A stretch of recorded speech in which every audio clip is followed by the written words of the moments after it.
Hello and welcome to Padrudi Foundation. Today we will study 12th class NCERT Macroeconomics Chapter 2 National Income Accounting. Calculate the national income namely product method से, expenditure method से, income method से. ये national income major करने के तीन तरीके हैं. किसी भी मेथड से हम नेशनल इनकम मेजर करें, answer will be the same. Some basic concepts पढ़ेंगे हम मैक्रो इकोनॉमिक्स की. Adam Smith named his most influential work, जो उसने किताब लिखी थी एडम स्मिथ ने, जिसको फादर ऑफ इकोनॉमिक्स बोला जाता है, मॉडर्न इकोनॉमिक्स बोला जाता है, an inquiry into the nature and causes of the wealth of nation. It is not that countries which are endowed with a bounty of natural wealth, minerals of forest or the most fertile lands are naturally the richest countries. ऐसा नहीं है कि जिस country के पास natural resources हो वही सबसे अमीर हो. In fact the resources rich Africa and Latin America have some of the poorest countries in the world. जैसे कि जो सबसे ज़्यादा रिसोर्सेस वाली कंट्री है, जैसे कि अफ्रीका और लैटिन अमेरिका, वो सबसे पुअरेस्ट कंट्रियों में आती है. Whereas many prosperous countries have scarcely any natural wealth. जबकि बहुत सारी जो प्रोस्परस कंट्री है जैसे जापान, उनके पास नेचुरल वेल्थ की बहुत कमी है.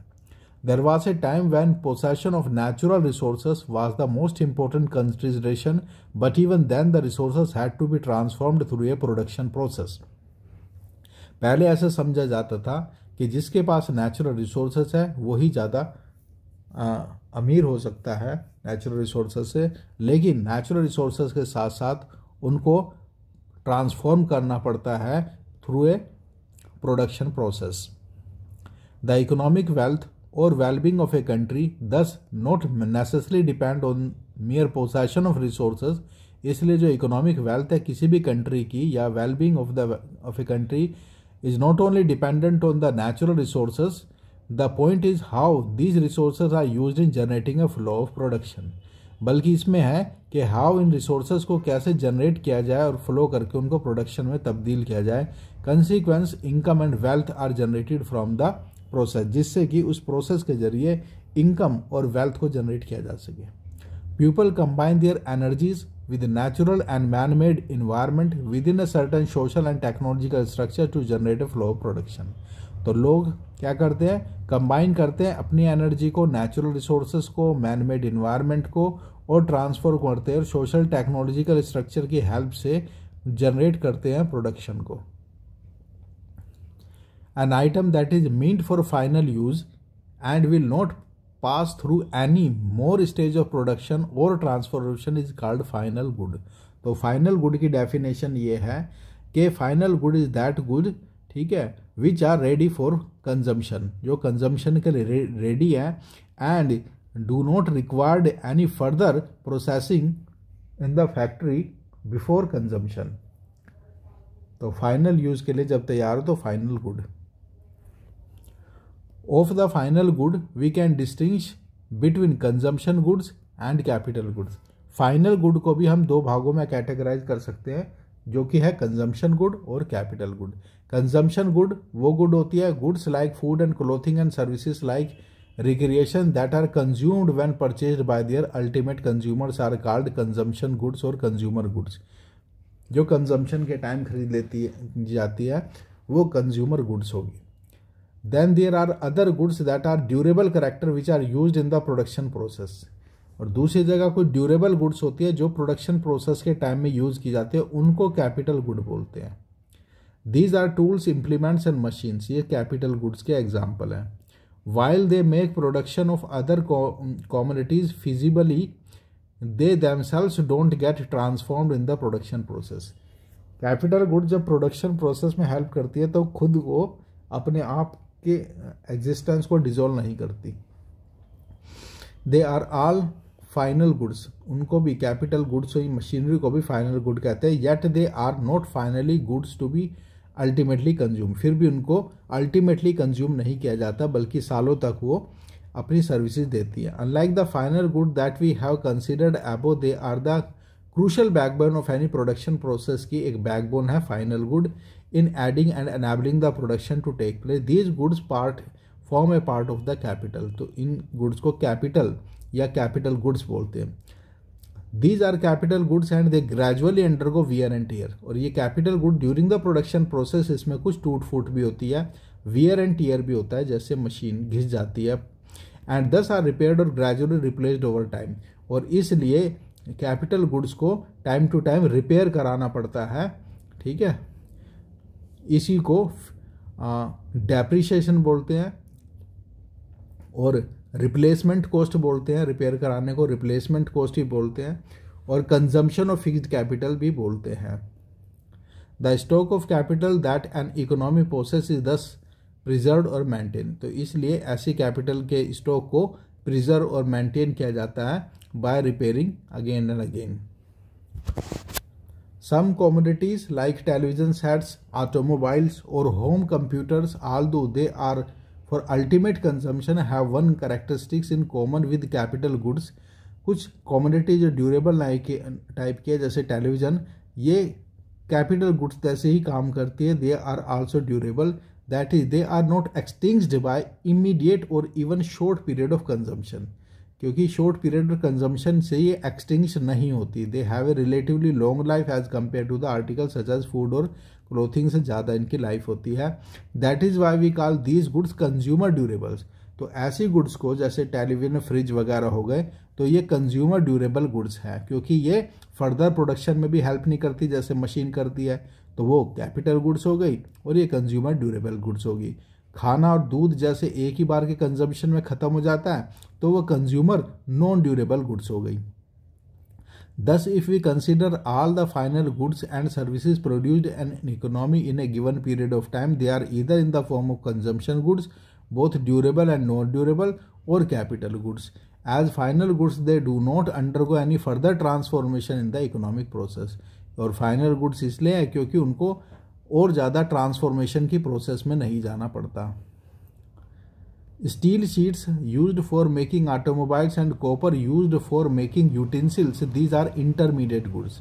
अब है इंटरमीडिएट गुड्स. तो intermediate goods are those goods which are used in the production of other goods. जैसे कि स्टील का प्रोडक्शन किया जाता है ऑटोमोबाइल बनाने के लिए, कॉपर का प्रोडक्शन यूज़ किया जाता है यूटेंसिल बनाने के लिए, प्लास्टिक का पेन बनाने के लिए यूज़ होता है. तो mostly used as raw material. तो ये जो इंटरमीडिएट गुड्स है रॉ मटेरियल के रूप में काम आती है inputs for production of other commodity. These are not final good. तो ये फाइनल गुड्स नहीं है. एक प्रोडक्शन बाउंड्री होती है. Production boundary as an imaginary line, ठीक है, that distinguish the final goods from the intermediate goods. Those goods which are outside the production boundary, those goods which are outside the production boundary are called final goods. और those goods which are inside the production boundary they are called intermediate goods. Intermediate, ये भी एक distinction है intermediate और final goods का. और एक distinction ये है कि final goods are included while calculating national income को कैलकुलेट करते समय फाइनल गुड की वैल्यू को ऐड किया जाता है, whereas value of intermediate goods are not included while calculating national income को कैलकुलेट करते टाइम हम इसको ऐड नहीं करते. Flow are defined over a period of time. एक स्टॉक कोई कॉन्सेप्ट होती है एक फ्लो की. फ्लो को over a period of time measure करते हैं और स्टॉक को at a point of time measure करते हैं. तो कैपिटल गुड्स और consumer durables once produced do not wear out और get consumed in a delimited time period. तो कैपिटल गुड्स और कंज्यूमर ड्यूरेबल्स एकदम से खत्म नहीं होती. In fact capital goods continue to serve through different cycle of production में कैपिटल गुड्स चलती रहती है. द बिल्डिंग और machine a factory are there irrespective of the specific time period. There can be addition और deductions from these if a new machine is added और machine falls, diffusion replace. These are called stock. तो stock are defined at a particular point of time पे stock को नापा जाता है. To further understand the difference between stock variables and flow variables, let us example suppose a tank is being filled with the water coming from a tap. The amount of water which is flowing into the tank from the tap as per minute is a flow, but how much water there is in the tank at a particular point of time वो stock है. Deletion which is made from the value of gross investment in order to accommodate regular wear and tear capital is called depreciation. तो depreciation वो cost है जो कि capital को maintain करने के लिए खर्च की जाती है। नेट इन्वेस्टमेंट, ग्रोस इन्वेस्टमेंट्स में से अगर डेप्रिसिएशन को माइनस कर दो तो नेट इन्वेस्टमेंट आ जाती है। Depreciation is the annual allowance for wear and tier. तो डेप्रिसिएशन क्या है? एनुअल खर्चा है जो कि वियर एंड टियर पे लगता है, मशीन की टूट फूट को ठीक कराने के लिए लगता है, उसे डेप्रिसिएशन बोलते हैं। Capital in other words is the cost of goods divided by the year of useful life. तो कितने साल की यूजफुल लाइफ में कितना वियर एंड टियर हुआ है, इसको भी कंजम्पशन ऑफ फिक्स्ड कैपिटल या डेप्रिसिएशन बोलते हैं। The consumer goods sustain the consumption of the entire population of the economy. Purchase of consumer goods depends on the capacity of the people to spend on these goods which in turn depends on their income। तो consumption जो है consumer good का, ये आदमी की income पे depend करता है। क्या है?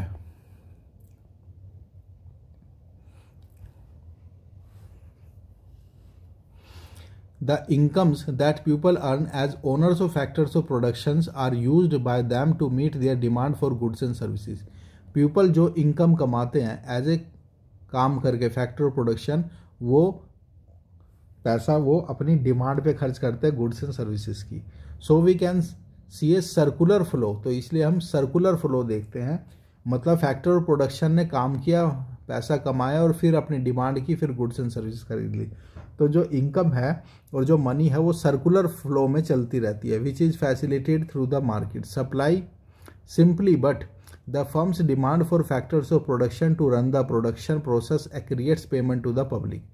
जब फर्म है तो वो डिमांड करती है किसकी? फैक्टर्स ऑफ प्रोडक्शन की, मतलब लेबर चाहिए उनको, किसके लिए? प्रोडक्शन के लिए, ठीक है। और लेबर को क्या मिलती है? पेमेंट मिलती है, ठीक है, और to the public. In turn public demand for goods and service, फिर वो लेबर क्या करती है? डिमांड करती है गुड्स एंड सर्विसेज की, create payment to the firm, और पेमेंट कर देती है फर्म को। फर्म के पास पैसा आ गया, फिर firm enable the sale of the products, फिर प्रोडक्ट को बनाएगी, बेचेगी, ठीक है, और फिर उनको वेजेस दे देगी। तो ये साइकिल चलती रहती है। The process of production in an economy generate factor payment.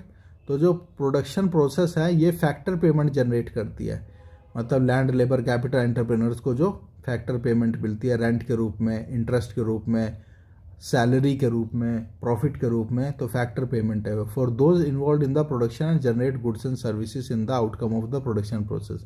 The income so generate, अब जो इनकम इनको मिल रही है क्या करते हैं? Create the capacity to purchase the final consumption. अब उनकी कैपेसिटी बन जाती है कि फाइनल कंजम्पशन के गुड्स एंड सर्विसेज को खरीद ले by the sale of the business enterprise. The basic object of the their production, the तो बेसिक ऑब्जेक्ट तो यही है प्रोडक्शन का कि वो खरीद लेंगे। Capital goods which are also generated in the production process also enable their producers to earn income.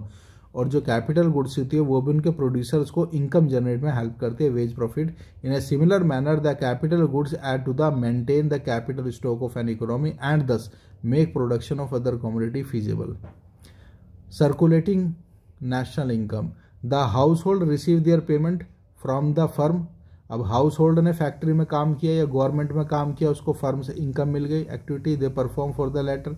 As we have mentioned before, they fundamentally four kind of contribute that can be made during the production of goods and services.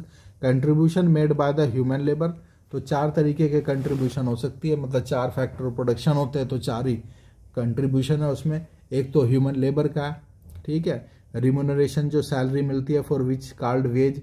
Contribution made by the capital, capital का contribution है, जो capital देता है उसको interest मिलता है। फिर contribution made by the entrepreneur, entrepreneur सारे फैक्टर्स को मिला के काम करता है, सारी टेंशन लेता है, बदले में उसको प्रॉफिट मिलता है। Contribution made by the fixed natural resources, land, land के बदले क्या मिलता है? रेंट मिलता है। तो ये चार फैक्टर्स ऑफ प्रोडक्शन हो गए जो कि कंट्रीब्यूट करते हैं किसी भी गुड्स को प्रोड्यूस करने में, चाहे वो कैपिटल गुड्स हो चाहे कंज्यूमर गुड्स हो। Factor of production use their remuneration to buy goods and services, फिर इन फैक्टर्स को जो पैसे मिलते हैं उसको वो गुड्स एंड सर्विसेज को खरीदने में यूज करते हैं, which they assisted in the producing. The aggregate consumption of the households of the economy is equal to the aggregate expenditure of goods and service produce by the firm. तो जो जितना भी house hold aggregate total खर्च करते हैं अपनी income का, वो टोटल एक्सपेंडिचर के बराबर होते हैं that is received by the firm. इसमें देख सकते हैं हम circular flow of income in a simple economy. Simple economy माने टू सेक्टर है, इसमें सिर्फ फर्म है और हाउस होल्ड सेक्टर है। तो फर्म ने गुड्स एंड सर्विसेज बेची हाउस होल्ड सेक्टर को, ठीक है, और house hold sector factor payment की फर्म ने, फैक्टर पेमेंट की हाउस होल्ड सेक्टर को। अब हाउस होल्ड सेक्टर ने क्या किया, पैसे खर्च कर दिया, स्पेंड कर दिया, फर्म से गुड्स एंड सर्विसेज ले ली, ठीक है, और हाउस होल्ड सेक्टर ने क्या किया, अपनी फैक्टर सर्विसेज दे दी फर्म सेक्टर को, ठीक है।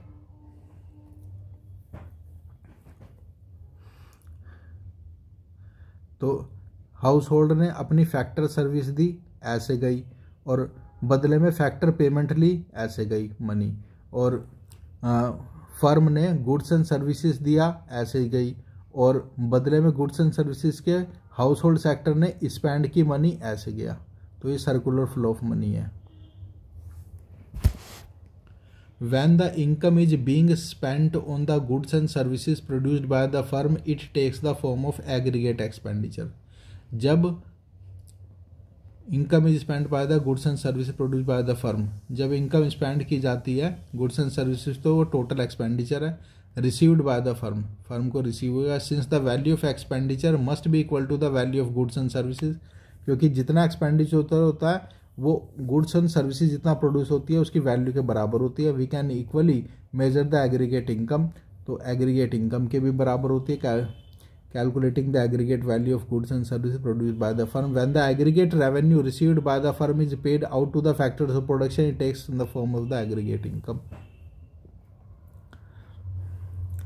By measuring the aggregate value of spending that the firm receive for the final goods and services which they produce, this method will be called expenditure method.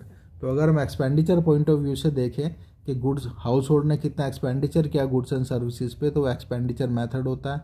If you measure the flow at B by measuring the aggregate value of final goods and service produced by all the firms, अगर ये देखा जाए कि कितनी value की goods and service को produce किया है फर्म ने, तो वो वैल्यू एडिड मेथड है जिसको प्रोडक्ट मेथड बोलते हैं। At C measuring the sum total of all factor payments, जितने भी फैक्टर पेमेंट हुई है तो वो इनकम मेथड है।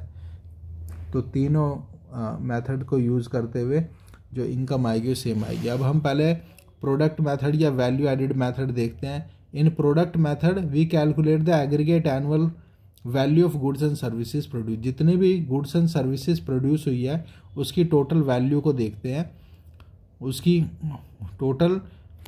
उन टोटल गुड्स को वैल्यू में मतलब प्राइस में कन्वर्ट करके देखते हैं, तो उसे वैल्यू एडिड मेथड या प्रोडक्ट मेथड बोलते हैं।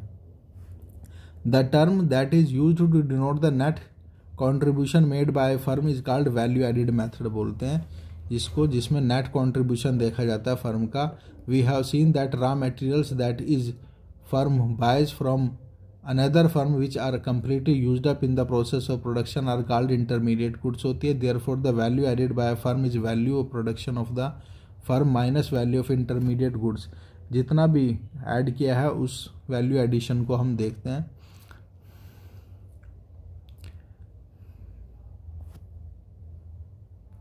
Therefore, wages, interest, profit, rent and out by the firm must add up to the value added in the firm. Value added is a flow variable. Value added method एक flow variable है. Hence, all variables are expressed in terms of money. The depreciation, which is also known as consumption of fixed capital, भी बोलते हैं depreciation, since the capital which is used to carry out the production undergoes wear and tear होता है उसमें. The producer has to undertake replacement investment. तो replacement investment करना पड़ता है, मतलब ठीक ठाक रिपेयर पे खर्च करना पड़ता है to keep the value of the capital constant. The replacement investment is same as depreciation, और कैपिटल को ही बोलते हैं replacement cost. If we include depreciation in value added then the measure of value added that we obtain is called gross value added. अगर हम depreciation cost को net value added में add कर देते हैं तो ग्रॉस वैल्यू कहा जाती है। We deduct the value of depreciation from gross value, तो हमें नेट वैल्यू एडिड मिल जाता है। In economics the stock of unsold finished goods और semi finished goods of raw material which is carried of 1 year is called inventory होता है, जो नहीं बिकाऊ सामान होता है। इन्वेंट्री जो स्टॉक वेरिएबल है, इन्वेंट्री स्टॉक वेरिएबल है, it may have a value of beginning 1 year, it may have value at the अच्छा change in the inventories take place over a period of time, therefore it is a flow variable. Change in inventory flow है और inventory जो है stock है। Inventories are treated as capital addition to the stock of capital of a firm is non investment. Inventory क्या है? Investment में increase करना inventory है, इन्वेस्टमेंट है। Therefore the change in the inventory of a firm is treated as investment. Inventory में जो भी change आता है उसको इन्वेस्टमेंट से डिनोट किया जाता है। There can be 3 major categories of investment की 3 मेजर कैटेगरी है। First is the rise in the value of inventories of a firm of a year which is treated as investment expenditure undertaken by firm. The second category of investment is the fixed business investment, which is defined as addition to the machinery, factory buildings and equipment employed by the firm. The last category of investment is residential investment. तो तीसरी category which refers to the addition to the housing facility. Change in inventories may be planned or unplanned. तो inventory में जो change होता है वो plan unplanned हो सकता है। In case of unexpected fall in sales, अगर सेल अनएक्सपेक्टेडली गिर जाए, the firm will have unsold stock of goods. तो अनसोल्ड स्टॉक जो इन्वेंट्री में होता है उसको बेच देती है, which it is not anticipated, hence there will be unplanned accumulation of inventories होना चाहिए। In the opposite case there is unexpected rise in the sale, अगर सेल बढ़ जाए तो there be unplanned decumulation of inventories. Cell बढ़ जाए तो inventory में डिक्यूमुलेशन हो जाएगा, और अगर जो सेल घट जाए तो उसको इन्वेंट्री में हम रख देंगे, जो गुड्स बच जाएगी। Gross value added of firm, gross value of the output produced by the firm minus value of intermediate goods को अगर घटा दो तो ग्रोस वैल्यू एडिड आता है। Value of sales by the firm कैसे निकालते हैं? Price into quantity, price into quantity अगर करें तो value of sale by firm आ जाएगा, प्लस कर देंगे value of change in inventories, अगर इसमें स्टॉक बचा तो वो भी प्लस कर देंगे, चेंज इन स्टॉक, ठीक है, minus value of intermediate consumption, और माइनस कर देंगे इसमें इंटरमीडिएट कंजम्पशन को, ठीक है, तो ग्रोस वैल्यू एडिशन आ जाएगा। If we sum the gross value added by all firms of the economy in a year, get a measure of the value aggregate amount of goods and service produced by the economy in a year. Such as gross domestic product क्या होता है? Thus GDP equal to sum of gross value added by all firms in the economy. तो GDP होता है जितने भी firms है एक इकोनॉमी में, सब ने जितनी भी ग्रोस वैल्यू एडिशन किया उसको सम को, उसको टोटल को जीडीपी बोलते हैं। अब आगे एक्सपेंडिचर मेथड में क्या है? गुड्स एंड सर्विसेज पे जितना भी एक्सपेंडिचर है उसका सम अप कर लेंगे तो वो एक्सपेंडिचर मेथड है। An alternative way to calculate GDP is by looking the demand side of the product. This method is refer to expenditure method. In this method we add the final expenditure that each firm makes.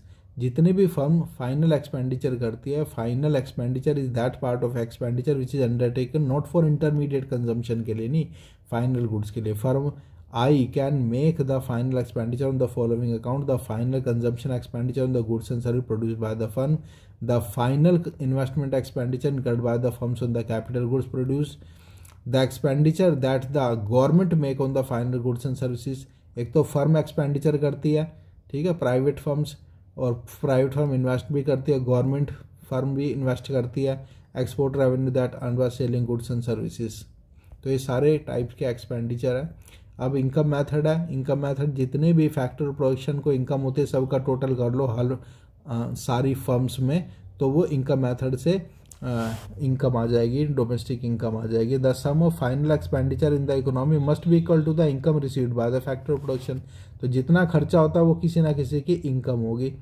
Taken together, final expenditure is the spending on final goods, does not include spending on intermediate goods. This flow from the simple idea that the revenue earned by all firms put together must be distributed among the factor of production, salary, wages, interest and earnings and rents.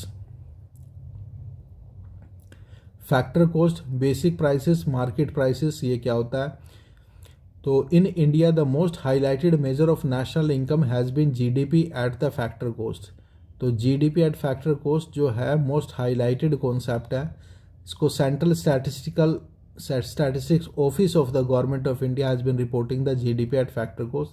Central statistics office GDP निकालता है at factor cost और at the market price. In its revision January 2015 को दो central statistical office replace the GDP at factor cost with the GV at basic prices. तो 2015 में ये सबसे important बात है कि 2015 में सेंट्रल स्टैटिस्टिक ऑफिस ने जीडीपी एट फैक्टर कॉस्ट का नाम बदल दिया था और कर दिया था gross value addition at basic price, ये नाम कर दिया है इसकी जगह पे। तो and the GDP at market prices which is now called, और जीडीपी एट मार्केट प्राइस का नाम बदल के कर दिया था GDP, called only GDP, GDP बोलते हैं मार्केट प्राइस लिखने के लिए। Is now the most highlighted measure. तो the distinction between factor cost and factor cost, basic prices and market prices based on the distinction between production taxes, net product taxes। तो जीवी at factor cost, gross value addition at factor cost का मतलब है gross domestic product at factor cost. इसमें क्या होता है, net production taxes को जोड़ देंगे क्योंकि ग्रोस है, नेट इनडायरेक्ट टैक्सेस को जोड़ देंगे तो gross value added at basic price आ जाएगा। फैक्टर कॉस्ट में अगर हम टैक्स जोड़ देंगे तो ये बेसिक प्राइस पे आ जाएगा, और GV at basic price plus net indirect taxes तो जीवी एट मार्केट प्राइस आ जाएगा। Some macro economic identity, gross domestic product measure the aggregate production of final goods and service taking place within the domestic economy during economy. तो domestic economy में जो production होता है उसको gross domestic product बोलते हैं। GNP gross national product है, GDP ये डोमेस्टिक टेरिटरी के अंदर है, डोमेस्टिक टेरिटरी नहीं, डोमेस्टिक इकोनॉमी में डोमेस्टिक इकोनॉमी का प्रोडक्शन है। इसमें अगर factor income from the domestic factor production employed at the rest of the world भी जोड़ दे और माइनस कर दे factor income earned by the factors of production at the rest of the world, उसको माइनस कर दे तो ये जीएनपी नेशनल बन जाएगा। तो जीएनपी बनाने के लिए जीडीपी में net factor income from abroad plus किया जाता है। तो एनएनपी बनाने के लिए जीएनपी में से डेप्रिसिएशन माइनस कर दो। But market price includes indirect taxes, when indirect taxes are imposed on goods and services the prices goes up, indirect taxes accrue to the government को जाता है indirect tax. Similarly there may be subsidies granted to the government on the price of other commodities, कुछ subsidy भी देती है government in petrol पे, gas पे। So we need to add subsidies to GNP evaluated market price पे अगर निकालना है तो जैसे हम टैक्स हम जोड़ देते हैं तो सब्सिडी को माइनस कर दे। Measure we obtain by doing the net national product at factor cost, और नेशनल इनकम बोलते हैं इसको। पर्सनल इनकम क्या होती है, undistributed profit, net interest payment made by the households, corporate tax plus transfer payment to households, अगर इसको plus कर दे तो ये पर्सनल इनकम निकल जाती है। तो पर्सनल इनकम निकालने के लिए नेशनल इनकम में से माइनस कर दो अनडिस्ट्रीब्यूटेड प्रॉफिट, क्योंकि ये पर्सन आदमी को नहीं मिलती, निकाल दो net interest payment made to the household, ये निकाल दो, कॉर्पोरेशन टैक्स निकाल दो, और वो ट्रांसफर पेमेंट को जोड़ दो जो कि हाउस होल्ड को मिलती है गवर्नमेंट से, तो ये पर्सनल इनकम आ जाएगी। पर्सनल डिस्पोजेबल इनकम क्या होती है, इसमें से इनकम टैक्स भी निकाल दो, पर्सनल टैक्स पेमेंट और नॉन टैक्स पेमेंट को दोनों को निकाल दो तो पर्सनल डिस्पोजेबल इनकम आ जाती है। डिस्पोजेबल का मतलब है जो आदमी अपनी मर्जी से डिस्पोज ऑफ कर सकता है इनकम को। नेशनल डिस्पोजेबल इनकम क्या होती है, net national product at market price ले लो पहले और उसमें other current transfer from rest of the world जोड़ दो तो नेट डिस्पोजेबल इनकम आ जाएगी। प्राइवेट इनकम क्या होती है, प्राइवेट इनकम को निकालने के लिए जो फैक्टर इनकम है from net domestic product accruing to the private sector, उसमें जोड़ दो national debt interest, net factor income from abroad, current transfer from government और current transfer from rest of the world, अगर ये सब जोड़ दे तो प्राइवेट इनकम आ जाएगी। Gross domestic product at market price क्या होता है, GDP is the market value of all final goods and service produced within a domestic territory of a country measured in year, all production done by the national residents or the non-residents in the country included, regardless whether the production is owned by local owner.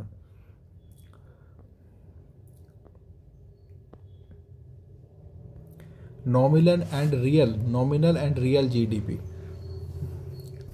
If we measure the GDP of a country in 2 consecutive years and see that the figure of GDP of the latter year is twice that of the previous year, we may conclude that the volume of production of the country has doubled. अगर हमें ये पता लगे कि 2 साल के GDP में next साल की जीडीपी बढ़ गई है तो हमें ये लगेगा कि जैसे कि प्रोडक्शन बढ़ गया है। but it is possible that only prices of all goods and services have doubled between 2 years whereas the production has remained constant. लेकिन ऐसा भी तो हो सकता है कि प्रोडक्शन कांस्टेंट रहा हो और सिर्फ क्या बढ़ गया हो, प्राइस बढ़ गया हो। जैसे पहले प्रोडक्शन 100 था, प्राइस था 2, अब प्रोडक्शन अभी भी वही है लेकिन प्राइस 4 हो गया। तो देखा तो 100 दूनी ये 200 आ रहा है और सोचो 400 आ रहा है, तो हमें लगेगा कि नेशनल इनकम 200 से 400 बढ़ गई। लेकिन नेशनल इनकम जब बढ़ती है जबकि प्रोडक्शन बढ़े, प्रोडक्शन तो सेम है, सिर्फ प्राइसेस बढ़ा है। तो प्राइसेस बढ़ने से अगर नेशनल इनकम बढ़ती है तो उसे नॉमिनल जीडीपी बोलते हैं। लेकिन जब प्रोडक्शन बढ़ने से, जैसे प्रोडक्शन हो गया अब 200 हो गया और प्राइस अभी भी यही है कांस्टेंट वाला 2, पीछे प्राइस को कांस्टेंट रखते हैं तो 200, ठीक है, 100 दूनी 200, या प्रोडक्शन 200 हो गया ना, तो 200 दूनी 400। तो अब कहेंगे हम कि रियल जीडीपी बढ़ा है। तो therefore in order to compare the GDP figure and other macroeconomic figures, different countries to compare GDP figures of the same country, different point of time पे नापते हैं इसको। We can not reply GDP evaluated current prices, current prices पिछले साल के prices को बोलते हैं। तो फॉर कंपैरिजन रियल जीडीपी भी निकालते हैं। Real GDP is calculated in the way such that the goods and services are evaluated at the sum constant set of the prices. Nominal GDP on the other hand is simply the GDP at the current prevailing prices. The ratio of nominal GDP to real GDP gives us the idea of prices have moved from the base year से कितने price बढ़े हैं। तो इसके लिए GDP deflator निकाला जाता है। GDP को the ratio of nominal to real GDP is known as index of the prices real GDP stands for। तो GDP stands for GDP then GDP deflator।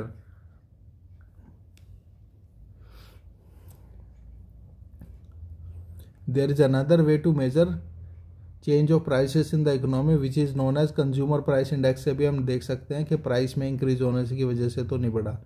GDP and welfare, तो हम देखते हैं कि कई बार GDP बढ़ रहा है तो हम सोचते हैं कि वेलफेयर भी बढ़ रहा है। तो ऐसा ज़रूरी नहीं है कि डोमेस्टिक इनकम बढ़ने से या इनकम बढ़ने से पब्लिक वेलफेयर भी बढ़ेगा। Can the GDP of a country be the true index of the welfare of the people of that country? No, ऐसा नहीं है। GDP is the sum of total value of goods and services created within the geographical boundary of a country in a particular year. हो सकता है कि distribution जो GDP का है वो यूनिफॉर्म ना हो, तो हो सकता है कुछ लोग बहुत अमीर हो जिससे जीडीपी बढ़ रहा हो और ज़्यादातर majority of the people poor हो, तो जिससे वेलफेयर नहीं माना जा सकता। If the GDP of the country is rising the welfare may not rise as a consequence. This is because the rise of the GDP may be concentrated in the hands of few individuals for firms.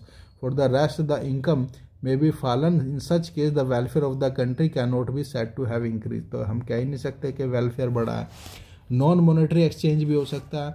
Many activities of the economy are not evaluated in the monetary terms. For example, domestic services of women perform are not paid for. तो उससे भी हम नहीं मान सकते कि welfare. Externalities refer to the benefits or harms of a firm's individual causes to another which are not paid।